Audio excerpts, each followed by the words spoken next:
Muy buenas tardes, bienvenidos a Iglesia Cristiana Casa sobre la Roca, Mérida, Yucatán. Hoy estamos martes de estudio bíblico y estamos viendo la carta a los Filipenses. Estamos en el capítulo 1 apenas y vamos a ver hoy los versículos 12 al 14.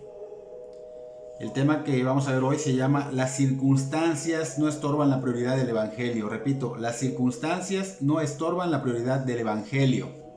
Vamos a orar para que el Espíritu Santo tome control de estas palabras. Señor, te damos gracias por un día más de vida, por un día que nos permite, Señor, pues predicar tu palabra, escuchar de ella, Señor. Qué gran bendición, Señor, que seamos alimentados, tus ovejas, Señor, con esa hermosa palabra, Señor. Pedimos que tu Espíritu Santo dirija, toque los corazones, dé vida a los que aún están muertos espiritualmente, Señor, porque eres tú quien da vida, Señor. Eres tú quien hace esa obra regeneradora, esa obra de redención, Señor. Y para eso es este Evangelio. Tú lo has dejado para eso, Señor. Obra con autoridad y con poder, Señor, porque solo tú, Señor, con tu autoridad puedes, Señor, obrar en cada ser humano, Señor. Nosotros podemos hablar de ti, Señor, pero si tú no respaldas, Señor, será inútil, Señor. Que tú respaldes, que tú seas glorificado, que tú seas enseñado, que tú seas exaltado. Gracias te damos porque sabemos, Señor, que es tu voluntad y que vas a respaldar esta palabra, Señor, si se da fielmente, Señor, pura, en el nombre de Cristo Jesús. Amén y amén. Entonces estamos en la carta a los Filipenses. El tema, vuelvo a repetir, las circunstancias no estorban la prioridad del Evangelio. Estamos en el capítulo 1, versículos 12 al 14, vamos a ver, son 3 versículos. Y para recordar un poquitito, la semana pasada aprendimos del apóstol Pablo la oración totalmente abnegada. Él vimos cómo intercedió en oración a Dios por esos amados filipenses y no intercedió por él y sus propios intereses. Y esto nos enseñó mucho. Nos enseñó ese egoísmo que hay en nosotros los cristianos. Aún somos egocentristas. Ese amor que tenemos por nosotros mismos, pero no por los demás, cuando debería de ser hacia los demás. Porque Pablo moría totalmente a ese egocentrismo, a su propia voluntad. Y él buscaba que el amor abunde en ellos a través de la oración intercesora. Tanto daba gracias por ellos como pedía, intercedía por esos hermanos filipenses. Y eso es lo que nosotros, los verdaderos cristianos, debemos hacer. Eso debe reflejar nuestra vida. Que conozcamos cada día más el amor de Dios, las riquezas de Cristo y nos sumerjamos en ese reino de Dios y su justicia, porque Él quiere que seamos personas irreprensibles, porque vivimos en medio de una generación perversa, un mundo caído, que se pueda ver en nosotros esa santidad, esa piedad, porque a eso hemos sido llamados y debemos realmente enfocarnos para gloria y alabanza de Dios. ¿Por qué? Porque el día del Señor está cerca, hermanos. El día del juicio ya viene. Así que hoy el apóstol Pablo seguirá dándonos enseñanzas, nos va a enseñar que sus prisiones y sus padecimientos no fueron motivos para que el evangelio de Cristo se entorpeciera o sea estorbado. Fue contrario, y eso es lo que vamos a ver ahorita. Leamos nuestro texto. Filipenses capítulo 1, versículos 12 al 14. Y dice Pablo: quiero que sepáis, hermanos, que las cosas que me han sucedido han redundado más bien para el progreso del Evangelio, de tal manera que mis prisiones se han hecho patentes en Cristo en todo el pretorio y a todos los demás. Y la mayoría de los hermanos, cobrando ánimo en el Señor con mis prisiones, se atreven mucho más a hablar la palabra sin temor. Ese va a ser nuestro texto. Vemos al apóstol Pablo que está contestando a una preocupación que tenían los amados filipenses. Recordemos que ellos estaban preocupados por las prisiones de su amado pastor. Y Pablo pues había enviado noticias a través de esta carta. Recuerden que envió a Epafrodito para que diera esta carta y ellos podían conocer las circunstancias, para conocer la situación en la que se encontraba Pablo y así darles paz y enseñanza. Él quería que ellos supieran que la bendición y el poder soberano de Dios aún estaban con él. Que a pesar de lo que se veía feo, que aún estaban con él, aún el hecho que estaba en prisión, que supieran que él no estaba solo y que él no estaba fuera de la voluntad de Dios y que el plan de Dios continuaba su curso, seguía ese curso. Ahora bien, debemos saber qué es eso de que Dios es soberano, porque a veces lo escuchamos pero no sabemos qué significa. Y significa que Dios es aquel que está sentado en el trono del universo y que Él puede ejercer lo que quiera y como quiera y con quien quiera. Él es el Dios de todo, Él creó todo, de hecho, Él está sobre todas las cosas, dirigiendo todas las cosas, Él hace todas las cosas, dice Efesios 1:11, según el designio de su voluntad. Por ejemplo, si recordamos en el Antiguo Testamento tenemos a Job, y Job dice Dios, directamente lo dice Dios pues a Satanás que estaba pidiendo algo, ¿no? Le dice, ¿no has probado a Job, a mi siervo Job? Dice, varón perfecto, recto, temeroso de mí, o sea, temeroso de Dios, dice Dios mismo, ¿no? Y apartado del mal. Y algo que podemos notar en esa área donde Job estaba siendo atribulado, aún a pesar de ser atribulado, Job retuvo su integridad. Y el Señor dice, ¿quién retiene su integridad? O sea, Dios sabía que Job iba a retener su integridad, aún fuera el mismo Satanás quien tuvo que ver con su desgracia, porque recuerden que Job perdió hijos, perdió ganado, perdió riquezas, perdió salud, y hasta su esposa, pues como si la hubiese perdido, porque estaba hasta ya blasfemando. Aún en medio de toda esa aflicción, Job reconoció la grandeza y el esplendor de Dios en contraste con su propio orgullo y su pecado. Por ejemplo, en Job capítulo 42, versículo 2, él dice, yo conozco que todo lo puedes y que no hay pensamiento que se esconda de ti. Pero en Job 1:21 reconoce esa soberanía, mejor dicho, esa soberana permisividad de Dios, porque Dios permitió esto. Y él dijo, Dios da y Dios quita. Aun sean los demonios que hayan atacado a Job, Job sabía que es Dios quien permite que pasen estas cosas. Dios permite o Dios no permite. Es Dios que está en control, porque la soberanía de Dios representa la capacidad de poner en práctica su voluntad. Él dice sí, esto no. Entonces es el Altísimo, el Señor del cielo y de la tierra, y tiene poder ilimitado para hacer lo que quiera y con quien quiera. Nadie puede disuadirlo, nadie puede obstaculizarlo y nadie se puede burlar de él, aunque parezca. ¿Por qué? Porque mucha gente hace lo que quiere y dice, bueno, yo hice lo que quiera, me salí con la suya y Dios no hizo nada. Eso es lo que tú crees. Pero Dios está en control. En control. Lo permitió, es por algo, pero está apuntado y nada lo va a obstaculizar para que su plan siga.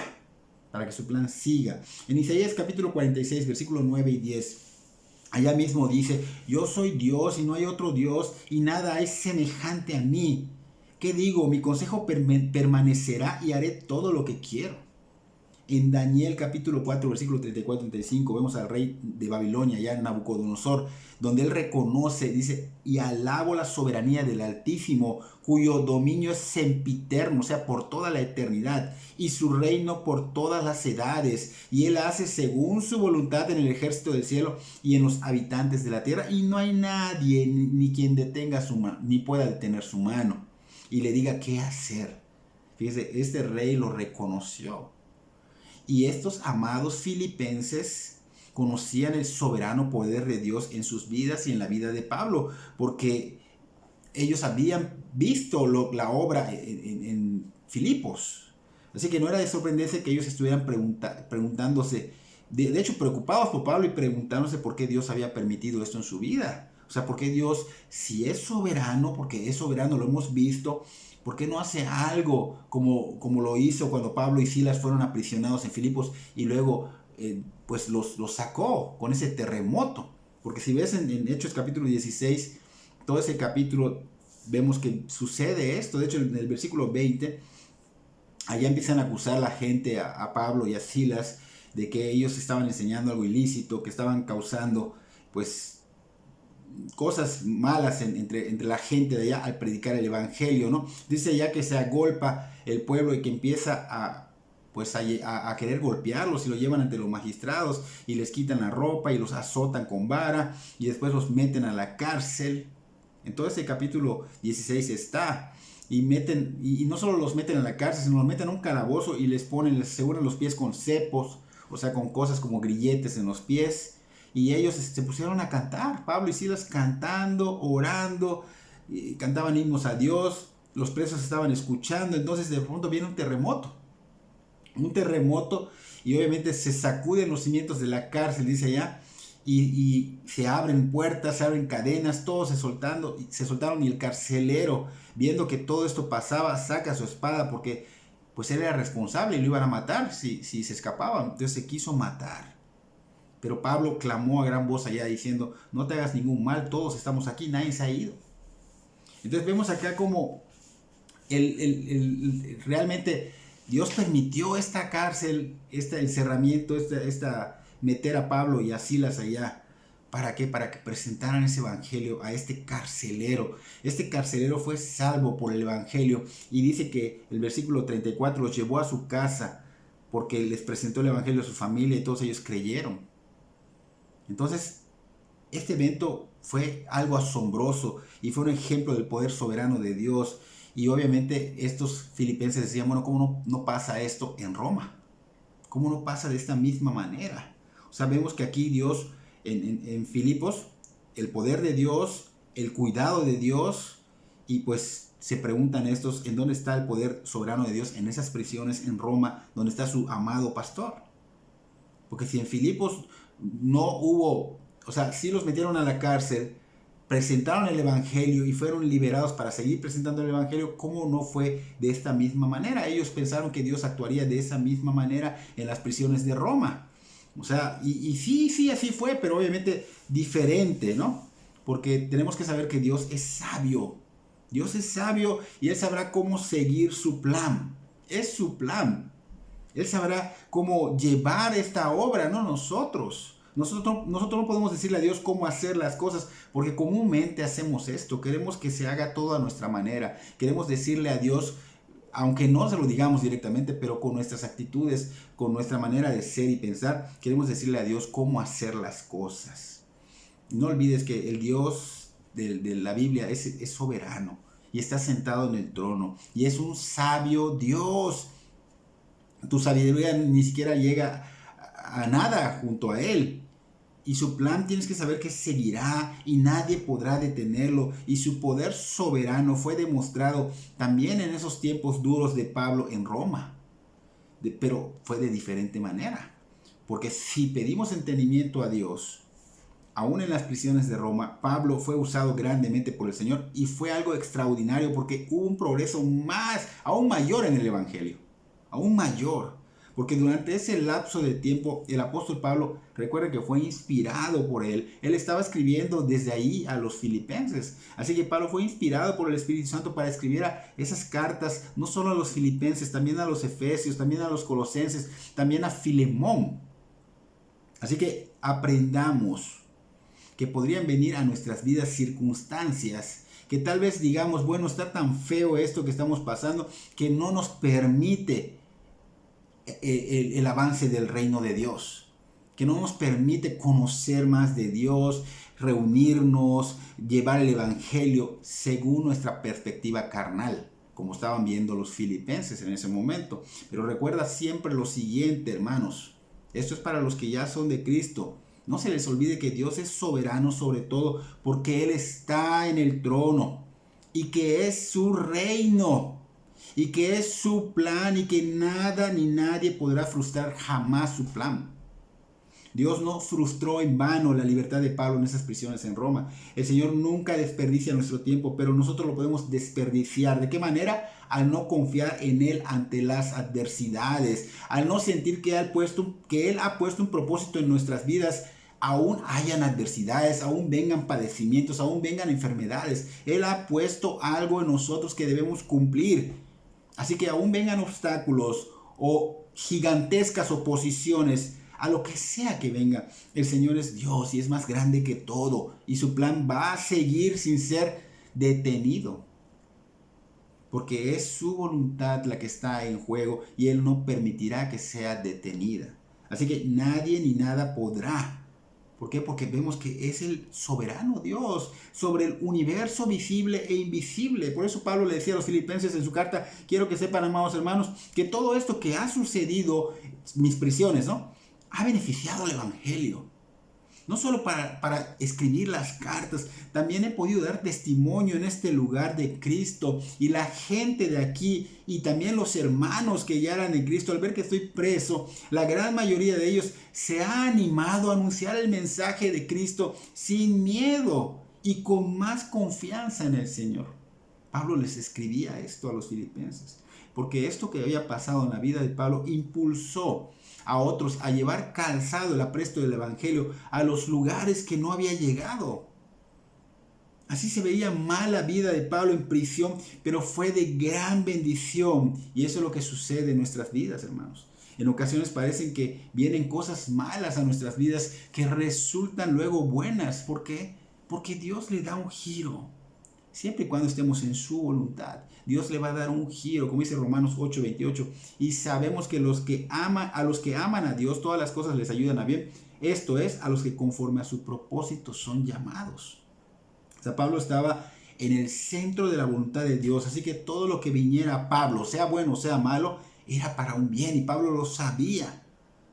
Porque el Señor nos ha llamado, hermanos, a un propósito. Es su propósito. No era el propósito de Pablo, no es nuestro propósito, sino el propósito de Dios.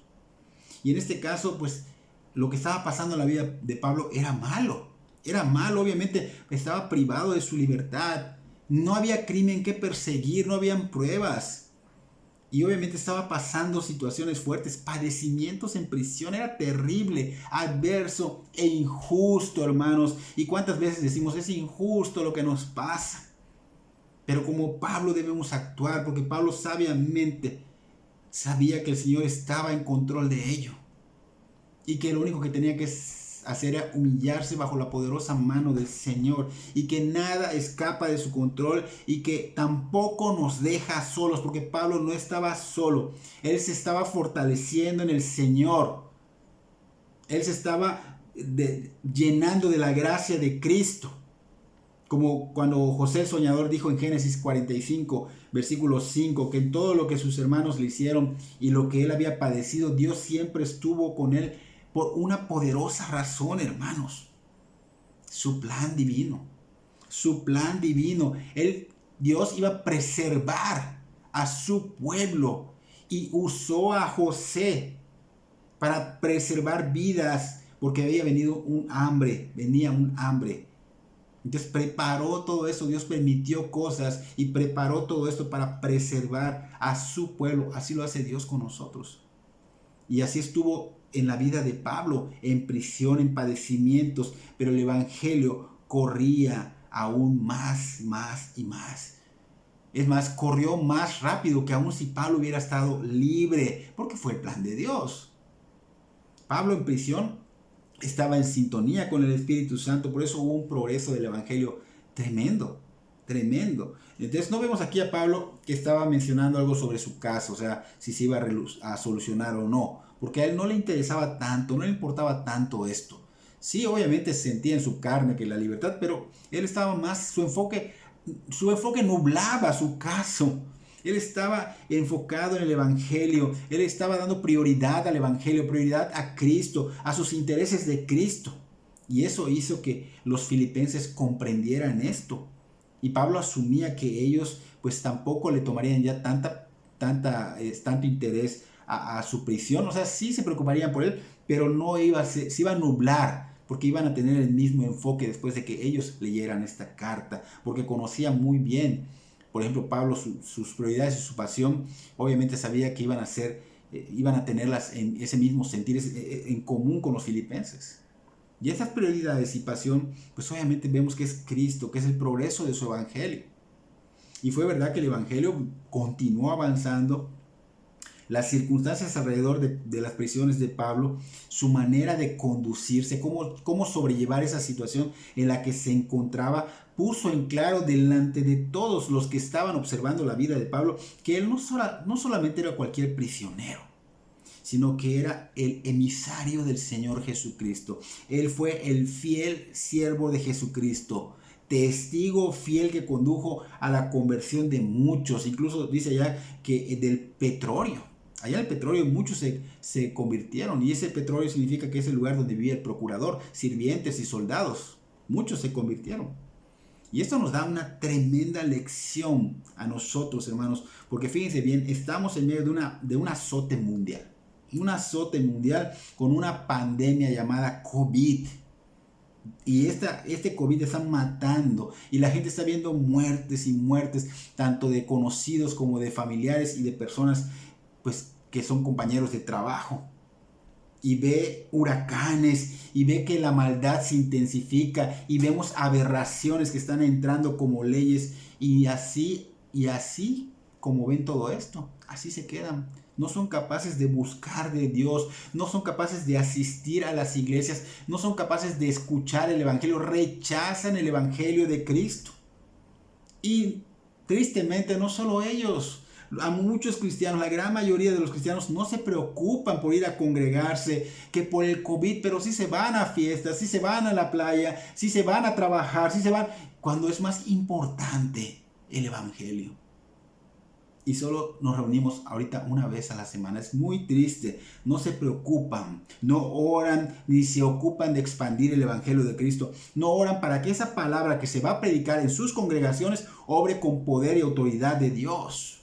No se esfuerzan para ser testigos fieles, como vemos a Pablo y a los filipenses. Es muy triste, porque ellos con su ejemplo, nosotros con nuestro ejemplo y el evangelio debemos impactar a los demás.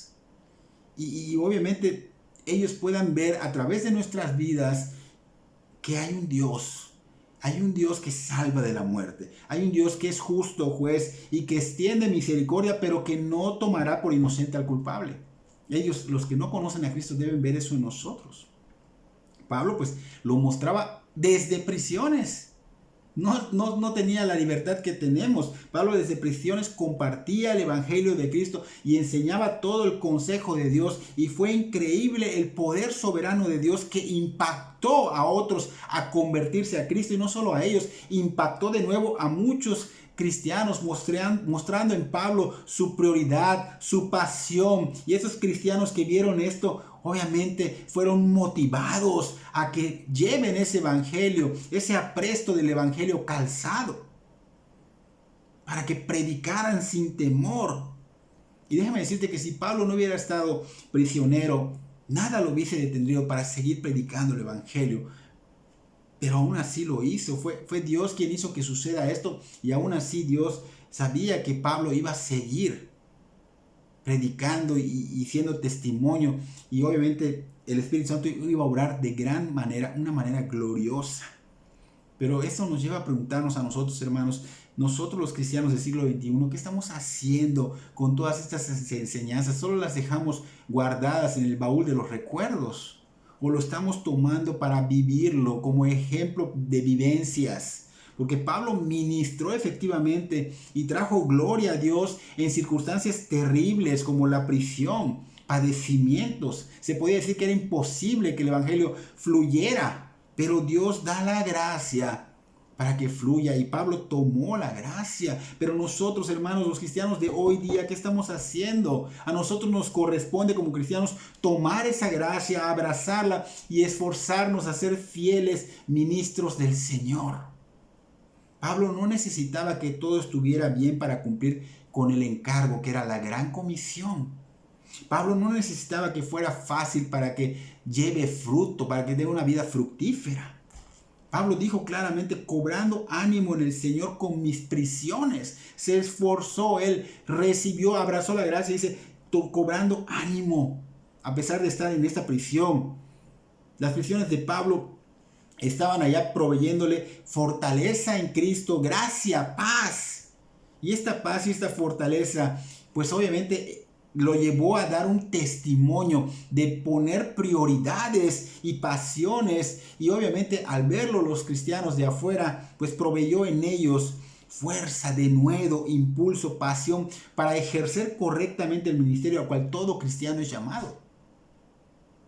Porque los cristianos que estaban alrededor de Pablo veían su ánimo, su fuerza, Pero lamentablemente, antes de que empiecen a ver esto, ellos estaban desanimados, estaban sin fuerza, como estamos nosotros hoy día. Y esto nos debe despertar, así como fueron despertados ellos al ver a Pablo con ánimo, fuerza, prioridad y pasión por el Evangelio y Cristo. Entonces hoy día, hermanos, es triste que a veces enseñamos estas áreas de nuestra manera de vivir, del Evangelio y de cómo dar el consejo de Dios, y nosotros no las agarramos para nuestra vida diaria. Las tenemos allá escondidas como un conocimiento más, y por eso estamos dormidos espiritualmente. Entonces nosotros debemos de ser como estos filipenses o como esas personas que estaban alrededor de Pablo, que a pesar de las circunstancias, nada los detenía, porque estaba muy fuerte la persecución. Aún no estuvieras en prisión, afuera, si tú hablabas de Cristo, era muy peligrosa la persecución, pero a ellos nada los detenía. Y nosotros que tengamos alguna circunstancia como la que estamos viviendo del azote de esta pandemia del COVID, como los huracanes, como la maldad, como toda la homosexualidad y todo eso que está pasando, eso no nos debe detener a darles hasta ellos mismos el Evangelio. Ante cualquier injuria que vayamos a recibir, porque vamos a recibir oposición, esto no nos debe detener, aun sea una enfermedad, no nos debe desanimar y no debemos seguir dormidos espiritualmente, debemos despertar. Estos hermanos veían a Pablo, veían su gozo en medio de tremendas pruebas. Y cuando veían su fuerza, su pasión, su entrega, su fe, ellos fueron despertados del sueño espiritual. Y nosotros debemos de ser las personas que de alguna manera impulsemos a otros hermanos a que estemos despiertos espiritualmente y tengamos esa misma fuerza, esa misma pasión, esa misma entrega, porque es el mismo Espíritu Santo que mora en nosotros. Ellos entendieron que Dios estaba obrando en esta situación de Pablo. Creyeron en verdad que Dios se encargó de Pablo en esas terribles circunstancias. Y así fue, hermanos, así fue. Ellos veían que Dios estaba usando a Pablo a pesar de que él estaba preso en Roma. Y así fue. Fue usado grandemente en esa prisión para predicar con su vida, con su actitud ante tremendas circunstancias. Fue usado para predicar la soberanía de Dios y que armonizara, de que él estuviera en paz, con fuerza, con pasión. Pero también fue usado para escribir esas cartas que Dios inspiró y son ahora escritura bíblica. Es inspiración de Dios, son las escrituras. Entonces lo que el cristiano debe de hacer, hermanos, es reflejar sus prioridades y su pasión por Cristo en medio de este caso, en medio de esta situación, estas azotes, estos huracanes, estas aberraciones, todo esto que está pasando. En medio de eso debemos nosotros de reflejar nuestras prioridades y nuestra pasión por Cristo, por el Evangelio. ¿Por qué, hermanos? Porque no se muestra nuestra pasión y nuestras prioridades por lo que decimos que quisiéramos hacer o por lo que vemos en otros hacer, como estamos viendo en la vida de Pablo y los filipenses y lo que estaban alrededor en Roma de Pablo. Lo que realmente hacemos es lo que refleja nuestras prioridades y nuestra pasión.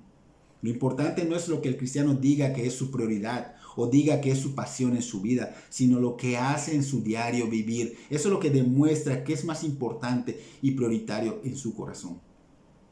Y esto, hermanos, es algo que pasa comúnmente porque vemos a muchos hermanos, de hecho hemos escuchado de muchos hermanos decir que lo más importante para ellos es Dios.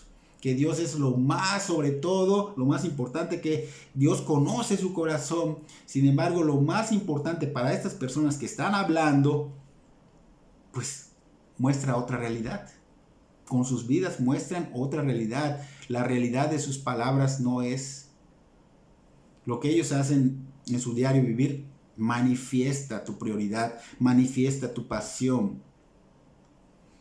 Vemos la vida de Pablo. Manifestó su prioridad, manifestó su pasión. Por eso surge la pregunta, ¿lo que estás haciendo en tu diario vivir, hermano, evidencia que Cristo es lo más importante para ti? Pablo estaba demostrando que Cristo era lo más importante y prioritario para él. Demostró que era un verdadero siervo de Jesucristo y que nada lo detendría, aún las prisiones, y así fue. ¿Lo vemos esto en nosotros, hermanos? ¿Realmente vemos evidente que somos hombres y mujeres siervos de Dios. Porque esto debe estar en cada cristiano, ¿no? Es que era el apóstol Pablo, no. Los que estaban a su alrededor empezaron a seguir las mismas pisadas que estaba siguiendo Pablo de Cristo. Los filipenses también. Estamos viendo a Job igual, un hombre íntegro. José, otro hombre íntegro. Ellos dos y Pablo reconocían la soberanía de Dios. Y es evidente en las oraciones de Pablo. Porque Pablo daba gracias a Dios por los hermanos filipenses, por las iglesias, pero intercedía por ellos abnegadamente. No eran oraciones egocéntricas, no eran oraciones solo para beneficio de él, sino por los demás. Eran oraciones abnegadas a favor de otros. Así que la oración de Pablo en todas sus áreas muestra qué es lo que tenía, cuál era su prioridad, cuál era su pasión, qué tenía en la mente. Entonces las oraciones de Pablo no son superficiales, no son egocéntricas. Al contrario, evidencian que son con amor y que eran bíblicas. Amar a Dios con todo su corazón, con toda su alma, con toda su mente y al prójimo como a sí mismo. Era lo que Pablo estaba haciendo. Era la evidencia en la vida de Pablo. Sus oraciones lo demuestran, su pasión por Cristo y el Evangelio evidencian su entrega y su pasión. Y Pablo es un ejemplo a seguir. Porque vemos sus oraciones de corazón y bíblicas, no superficiales, no egocéntricas. Oraciones llenas de doctrina, que son dignas de nuestra atención, dignas de nuestro entendimiento, dignas de nuestra consideración. Porque Pablo se enfocaba en que los filipenses y hoy nosotros conozcamos más el amor y las riquezas en Cristo. Ese es el fin, esa es la finalidad. ¿Para qué? Para que nos podamos sumergir en el reino de Dios, su justicia, para ser irreprensibles en medio de una generación perversa y así vivir en santidad y piedad y ser dignos de su llamamiento para gloria y alabanza de Dios. ¿Por qué? Porque el día está cerca. Lo hemos visto en la carta de Pedro. El fin del mundo está cerca, hermanos. Y se ve, todo esto que está pasando es parte de los dolores de parto. El parto se va a dar. Así que este amor bíblico debe ser evidente en nuestras vidas para poder reflejar nuestras prioridades y la pasión por Cristo y su Evangelio, por Cristo y sus intereses. Y te pregunto, hermano, en Cristo, ¿se ve el amor bíblico en tu vida como en la vida del apóstol Pablo? Porque el cristiano debe seguir el amor bíblico con todo su esfuerzo y con toda dedicación. Por eso debemos orar como Pablo, que el amor de Dios abunde en todos nosotros. Primera de Juan capítulo 3 versículo 23. Y este es su mandamiento. Está hablando de un mandamiento del Señor. Que creamos en el nombre de su Hijo Jesucristo. El Evangelio es un mandato. El arrepentimiento es un mandato para todos. Dice que creamos en el nombre de su Hijo Jesucristo. Y viene otro mandato. Nos amemos unos a otros como nos lo ha mandado. O sea, debe evidenciarse el creer en Cristo para salvación en nuestras vidas si ya somos cristianos. Y debemos amar a Dios y amar a los demás. O sea, amarse uno con otro. Para que se evidencie realmente que hay esa salvación en nuestra vida. Para que se evidencie que hay esas prioridades y pasiones por Cristo. Porque ya eres de Cristo, un siervo de Cristo.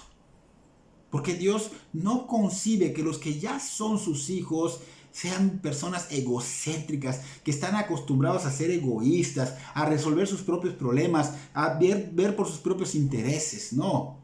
Dios espera de sus hijos una devoción desinteresada en Él y una inclinación amorosa hacia sus hermanos. Juan 13:35, en esto conocerán todos que sois mis discípulos, si tuvieras amor los unos con los otros. Si no hay ese amor para con los demás, hermanos, si hay egocentrismo y hay oraciones egoístas y nuestra vida es egoísta, obviamente el amor de Dios no está en nosotros, no somos discípulos del Señor. Entonces, si ya lo somos, que sea notable. Pablo oraba para que abunde el amor entre ellos. Debe de abundar en nosotros. Debemos orar por ellos. Debemos enfocarnos en ello. Debe de abundar en todos nosotros el amor bíblico. Ojo, no el del mundo, no el satánico, porque hemos hablado de ese amor. Hemos hablado de que no es bíblico, pero el amor ágape, ese amor ágape, el que viene de Dios.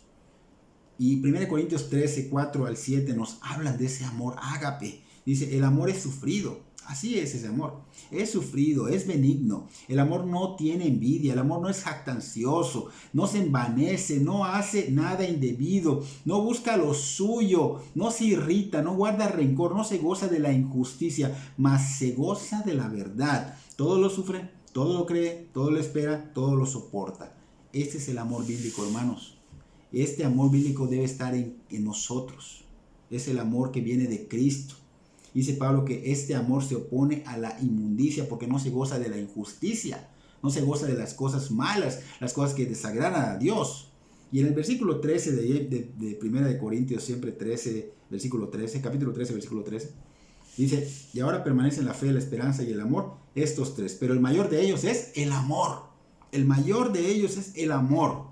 Debe de abundar en nosotros, pero ese amor bíblico, aún hay circunstancias en nuestras vidas, como las que habían en la vida de Pablo, como su prisión en Roma, vemos que a Pablo no lo ahogaba eso, no lo ahogaba. Su prioridad, ¿cuáles eran? El Evangelio, los demás, Cristo. Entonces, por eso oraba él, obviamente para que el Evangelio corra de Cristo, oraba que los filipenses se llenen de amor, para que ellos lleven ese amor a otros lados, porque amaba a sus hermanos y pedía abundancia de amor de ellos para que ellos igual lo dieran a otros. Y ese debe ser un hecho en la vida del cristiano, porque nosotros debemos abundar en amor hasta que seamos perfeccionados, como dice Efesios 4:13, a la medida de la estatura de Cristo. Tenemos que llegar a esa medida. Y aún veamos el amor en nuestros hermanos, porque a veces vemos hermanos que son amorosos, a veces no solo de tu iglesia, sino de otra iglesia, otra congregación. Pues así como los filipenses, debemos orar como Pablo hacía por ellos. Pablo oraba por los filipenses por gratitud y también intercedía que abunde más el amor en ellos. Entonces debemos orar nosotros por esos hermanos que están en nuestra congregación y por otros que conocemos que aún estén en amor, orar por ellos para que abunde. Porque tenemos un ejemplo en la iglesia de Tesalónica. Pedro dice que era una iglesia donde abundaba el amor, era ejemplar. Pero dice 1 Tesalonicenses capítulo 4, versículo 9 y 10. Pero acerca del amor fraternal no tenéis necesidad que os escriba, porque vosotros mismos habéis aprendido de Dios, que os améis unos a otros. Y también lo hacéis así con todos los hermanos que están por Macedonia.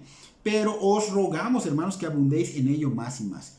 O sea, Pablo está diciendo, ustedes no tienen necesidad que yo les escriba sobre el amor, que abunde, ¿no? Pero yo le pido a Dios que abunde aún más en ustedes, porque no es limitado, esto sigue, tenemos que crecer más en conocer ese amor, tenemos que conocer y entender para que podamos discernir. Muchos no quieren llenarse de la palabra de Dios, conocer la palabra de Dios, no prestan atención debida, solo escuchan por escuchar y algunos no lo escuchan. Y es triste porque el cristiano debe conocer y entender, pedirle a Dios sabiduría, entendimiento, para que puedan de alguna manera discernir estas cosas que Pablo enseñó. Porque si no conocemos y si no tenemos el entendimiento de la palabra, no podremos discernir qué está bien y qué está mal en el día a día. Y muchos, tristemente, por no tener ese discernimiento, por no entender las escrituras, pues ven lo que está mal como cosas buenas. Viven muy mal en sus vidas, porque no distinguen lo que es conveniente para el cristiano y lo que no lo es. Y tristemente, pues cuando uno los exhorta, lo toman como si fueras legalista, o como si fuera algo exagerado, o como si fuera mi propia manera de enseñar, o como yo veo las cosas, cuando realmente la palabra de Dios es la que enseña, la que corrige, y obviamente la que te lleva al discernimiento, porque es la voz de Dios. Es la voz de Dios, inerrante, infalible y toda suficiente. Y si lo crees, vas a seguir el consejo de Dios. Por eso predicamos el Evangelio de Cristo, que es poder de Dios para salvación. Y deben saber aquellos que no son cristianos que Dios quiere salvarles.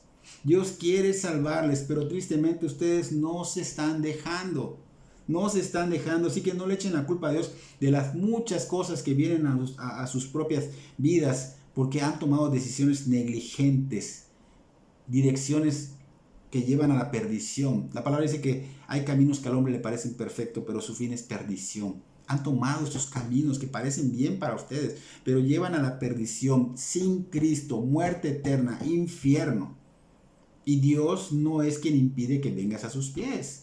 Dios se deleita en perdonar, pero la razón por la que no vienen a sus pies ustedes es por su pecado y no quieren soltar su pecado. Hay dureza en su corazón y esa dureza los lleva a no, yo no quiero nada con Dios y siguen sus propios caminos. Y como vuelvo a repetir, esos caminos tienen un fin de perdición.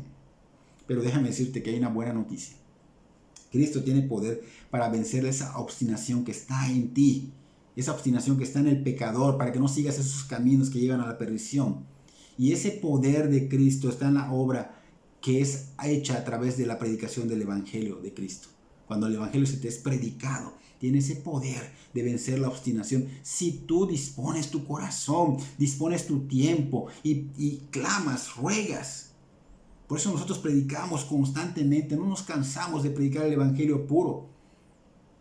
Estemos en las circunstancias que estemos, como este COVID, ahí estamos predicando, porque ese es el plan de Dios. Y Dios no permitirá que sea estropeado. Dios ha demandado que extendamos el Evangelio a todos lados, que ha dejado el Evangelio como el único medio para salvación, para vida eterna, y es el Evangelio de Cristo. Así que escuchen el Evangelio de Cristo, rueguen a Dios por misericordia, y Dios, créanme, dice en su palabra que Él es fiel para perdonar y quitar toda maldad. Si en verdad te arrepientes de corazón y crees en Cristo solamente como el Señor y Salvador. Y para ustedes, hermanos en Cristo, las circunstancias que estamos viendo de Pablo, pues nosotros diríamos, no se puede hacer nada, estamos encerrados. Pero las circunstancias de Pablo no estorbaron para nada el avance del Evangelio. Para que, podemos ver allá, siempre fue su prioridad para que el Evangelio llegue a todos lados. Puso su pasión en ello. Se fortaleció en Cristo. Su enfoque era Cristo y sus intereses. Y ese debe ser nuestro enfoque, nuestras prioridades como cristianos. Nuestra pasión debe ser nuestra nueva perspectiva en Cristo. No que tenemos perspectivas del mundo, no, perspectiva de vida en Cristo. Y ese debe ser nuestro testimonio, que se vea nuestras vidas como cristianos que somos, como cristianos que somos, que se vea la gloria de Cristo a pesar de adversidades, persecuciones, que puedan ver en nuestra vida diaria a Cristo, la pasión por Cristo como prioridad, para que no seamos tropiezo, hermanos, porque somos tropiezo. Nosotros podemos de alguna manera hacer que el Evangelio no corra. Dios va a hacer que corra. Tú no vas a ser necesario, tú no eres necesario, pero Dios te está dando el privilegio. Entonces, que tú seas un buen testimonio, que no seas tropiezo, más bien que seamos verdaderos siervos de Cristo, como Pablo y los filipenses. Y todo esto, hermanos, ¿para qué? Para la gloria de nuestro Señor, para la gloria de Dios y nuestro Señor Jesucristo, Rey de Reyes, Señor de Señores. Así que espero que Dios obre en nuestros corazones, no solo en el de ustedes, en el mío también, para que nosotros podamos no estorbar el Evangelio, sino que el Evangelio siga corriendo, que nosotros sigamos creciendo en conocimiento y gracia, y que las personas que no conocen a Cristo puedan conocerlo a través de nuestras vidas y el Evangelio que presentamos. Que Dios bendiga sus vidas grandemente. Siempre forma de Dios, vive toda la creación, de siervo servicio, hasta los sumos se humilló, sufrió la muerte en su misión, por él la muerte no da Dios. Inmenso amor le hizo descender a servir al pecador. Gracias y vida, Cristo.